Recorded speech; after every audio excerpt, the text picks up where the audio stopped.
Hey everyone, Spicy Toast Gaming here. Hope you're having a great day. Hope this video can make it a little bit better. It is patch notes day, so let's break everything down. But let's start off with the two new champions that we're getting, or one new champion and one champion getting a constellation upgrade. So up first, the new champion we are getting is Ouxan. So let's go over his starting deck that we got revealed. One, I love the fact that the starting deck is thematically all coherent. It is Ouxan's support package. It all makes sense and goes together. I always like it when they're able to do that. Normally we don't get that. They just go to kind of pick random cards that are in the same region or kind of work, but thematically it doesn't really make any sense. So I like that they actually were able to bring pretty much all of his support package. I think that is great. Love to see that. But looking at the cards, we'll zoom in a little bit here for you. So we got the Vagabond, when I'm summoned, summon a Warlord's Palace or advance 2. Pretty nice. Safecracker, play, give an ally 2 power or an enemy -2 power this round. That is good for some targeting, which we can scale with. Then we have our Ouxan, 2 cost, quick attack, when I'm summoned or strike, summon a Warlord's Palace or advance it 1 round. And then level up, Warlord's Palace has finished its countdown. When I level up, summon a Warlord's Horde. We'll actually probably go in game and show you what those cards are, but I'll move on first. So Grappling Hook, this is actually his champion spell, so getting that in your starting deck is excellent. So 3 cost slow. When an ally you've targeted this round strikes an enemy. So you have to target an ally before you can actually cast this on them. So that's one reason why targeting is so important. But if you target an ally, you can then cast this on them and then strike an enemy. Now, you don't get strike or struck back or anything like that, but this is a pretty good removal tool. It just has that caveat that you have to target the unit first. Then we have Quicksand. This used to be in the Nasus starting deck. Very good, 3 cost burst. Give an enemy -4 power or 2 enemies -1 power this round, and disable their positive keywords. So if they have like quick attack, overwhelm, elusive, anything like that, you can cast this on them, completely get rid of it. Very good combat trick. So the other cards in your support package, we have the Bruiser, 5 cost 5/5, strike, create a lucky find in hand. That's just another fleeting focus speed spell that costs nothing. That's just able to give you some more targeting. Absolver, 2 cost burst, give an ally 2/1 this round.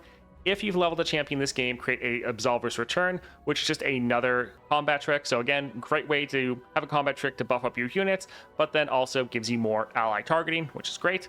We have Tomb Raider Barbara, love this card.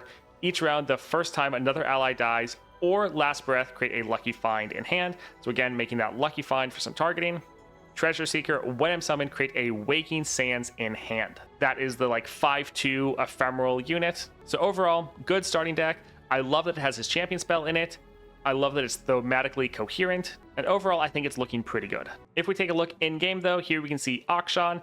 And let's take a look at, well, for one, you can see right here, the Grappling Hook. This is his champion spell. Great, that's in his kit. But here we have the Warlord's Palace. Countdown 8, create a Relic of Power in hand. And then when you target allies, advance me 1. This is why targeting units is so good for Ouxan. It is counting down your landmarks for you. And so this is what he is able to generate when you play him or when he strikes. Either summon it if you don't have it or advance it 1 round. Also, when this finishes counting down, Ouxan is then able to level, and then when he levels, he starts summoning a Warlord's Horde. But when this counts down, you get a Relic of Power. So pick 1, predict, then draw 1. So you get to choose what card is on the top of your deck and then draw that card. Pretty good. Summon a Sandstone Charger. You see that right here. Or grant all allies 1 power. Now the Warlord's Horde, this is what you start summoning when your Ouxan is leveled. Again, countdown 8. When you target allies, advance me 1. But then when this goes, you get the Sentinel's Horde, which lets you get a Absolver's Resurrection, grant all enemies vulnerable, and create in hand a 0-cost copy of the strongest ally that died this game. So this is in hand, so then when you play it, you can trigger any play effects again, so that is great. Also, this is ally, not follower, so this can also make a copy of a champion. Can also go for the Font of Power, draw 2, your cards cost 1 less this round, really good right there. Or Shield of the Sentinels, grant your champions everywhere spell shield and 2/2. So all very strong effects. And you can generate multiple of these because once you're done counting down, Ouxan can strike, generate another one for you. So just when you see those landmarks for both the starting deck or some of the powers we're going to get into, keep those in mind. So taking a look at his powers now, up here for his 1-star, when an allied landmark counts down, give allies 1 power this round. So this happens at the start of the round, But then for when you're like targeting or when your Ouxan strikes, that's also going to count down. So you have ways to kind of give more bonus power every single round. Then your 2-star +1 starting mana, game start, summon a Warlord's Palace. This is the effect that Ouxan is going to summon when you play him if you didn't have one. And also his level condition is this counting down. So really nice to just get that right at the start of the game so you can immediately get it counting down. Then we have your 3-star. Your countdown completion effects activate twice. So if you remember for like that Warlord's Palace or Warlord's Horde, they would generate one of this spell that lets you kind of choose what you want it to do. Now you get 2 of those spells. So essentially you're getting double the bonus anytime these finish counting down. But while this does work for your Warlord's Palace or your Warlord's Horde, any countdown landmarks you can get their effect to go off twice, which can be quite good for you, but you still have that countdown effect giving your allies 1 power for the round. Now your 4-star, Craftsman's favorite, round start create a fleeting time and dedication in hand. This one is a time and dedication. Now this is the Ornn focus speed targeting spell that forges an ally, which essentially grant them 1/1. Now do note that this is the one that actually costs 1 mana. It's still worth it to play, but do be aware you will be having to spend a little bit of mana to play this every round, but this is giving you targeting, which is great because you have a lot of different systems that want you to be targeting, especially advancing your landmarks. So by doing this, you can advance your landmarks, which then by them advancing gives your whole board an extra 1/1 for the round. So overall, very nice to get. 5-star, get a mana gem, and then the 6-star is going to be a lot of fun. When an allied Warlord's Palace is destroyed, steal a mana gem. When a Warlord's Horde is destroyed, revive the strongest dead non-ephemeral ally.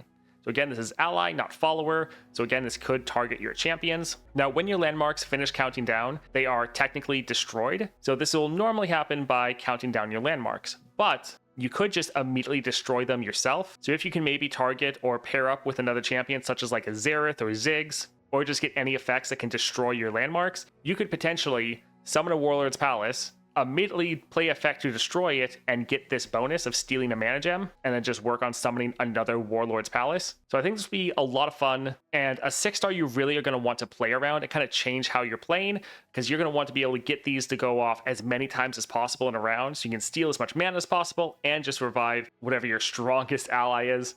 So I think this is actually going to be very fun and very strong star powers without being crazy. Overall, I think Ouxan is looking really good. He has the potential to be very strong, but we'll definitely have to play with him and kind of test things out to see where he ends up landing. For his champion relic, though, we have the Scoundrel Hunter. So this has Challenger, very good since Ouxan already has Quick Attack, so this gives you that Quick Attack Challenger combo, very good. And power, when you play a champion, summon a Warlord's Palace or advance it too. So this is going to be good for your Ouxan. He's already summoning it, so this is going to let you advance it even further. But then you can play your support champion and again either summon a new one if you've already counted this one down, or just further helping you advance it. I think this will be a relic that is nice for Ouxan, good to have. I don't necessarily think it's a must pick up at the moment, but it's definitely not useless. It's one that I think will be nice to have, but there's probably builds you can do where you don't have to rely on it if you want. Next up then, we have Jin.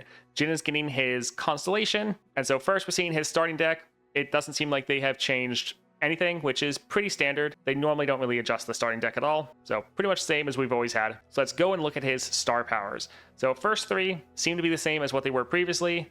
They don't have down here that it's a 0-cost captive audience, but I don't think they've actually changed that. I just think that's a little bit of something they looked over. But his 4-star, really nice. We got Explosive Finale. When an enemy dies outside of combat, deal 4 to the enemy nexus. This is obviously themed around Jin, so great that he was actually able to get that. This will give us a lot of extra damage. The 5-star, just extra mana. And the 6-star is really interesting. Your spells and skills deal 2 extra damage. So that's just kind of on its own. Good to get more damage. But now, stunned enemies take quadruple damage, which means this damage effect of your spells and skills dealing 2 extra damage is actually giving you like 8 extra damage if you're targeting stunned enemies. This is going to be a lot of fun. It gives you more of a reason to go out of your way to stun enemies, because by stunning them, you're making them take way more damage. I think this is going to be very strong and really good for Jin. His champion relic then, we have Whisper. Power, your skills deal 1 extra damage per stunned enemy. Now that 1 extra damage doesn't really seem like a lot, but if they are stunned and then you're damaging them, any damage you're doing is increased by 4. So 1 damage is actually like 4 extra damage as long as you're targeting a stunned enemy. So this can be solid for Jin. He has his attack effect that deals damage to stunned enemies. This is pretty much going to make that just one-shot almost anything. This is another relic, though, that I think Jin has enough alternatives. You don't have to pick it up, but I do think it's something that will be pretty fun if you really like Jin and want to have all the combinations for him. All right, moving on with the patch notes then. So new event, we have the Rogues of Runeterra. So we are getting 4 new adventures here. I'll try to zoom it up a little bit more for you. So yeah, 4 new adventures that can be accessed in this event, and the point of it is assembling a team or drafting. So you build your deck from scratch each time you take it on an adventure and reveal new possibilities of play. So you get your champion, you grab your support champion, but then all the other cards of your starting deck are gone, and you are just drafting brand new cards at the start of every adventure, which should be a lot of fun. There's also new world adventure, the Grand Heist, new story adventure on the main world map. We join forces with the event's roguish cast in a particular daring heist.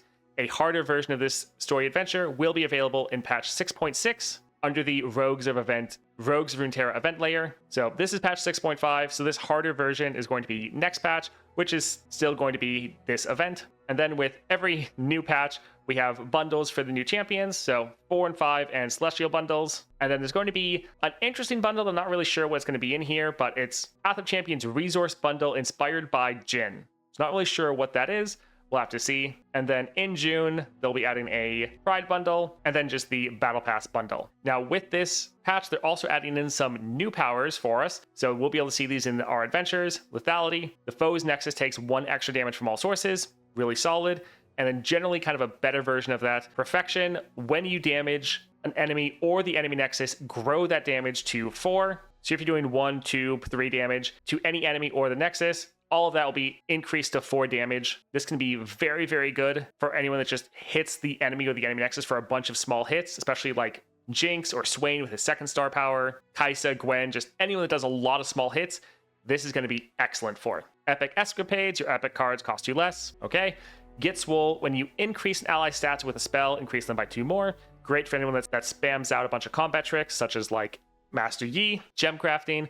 When you play a spell, grant a random ally in hand 1 power. Again, great for people that are spamming out spells. Fuse is lit, round start summon 2 powder kegs. This is nice because it can just keep stacking up, and then eventually you can just nuke and do a ton of damage with a single spell. Boarding Party, when allies attack, deal 1 to battling enemies and the enemy Nexus. Again, pretty much good for everyone, especially those that rely on skills.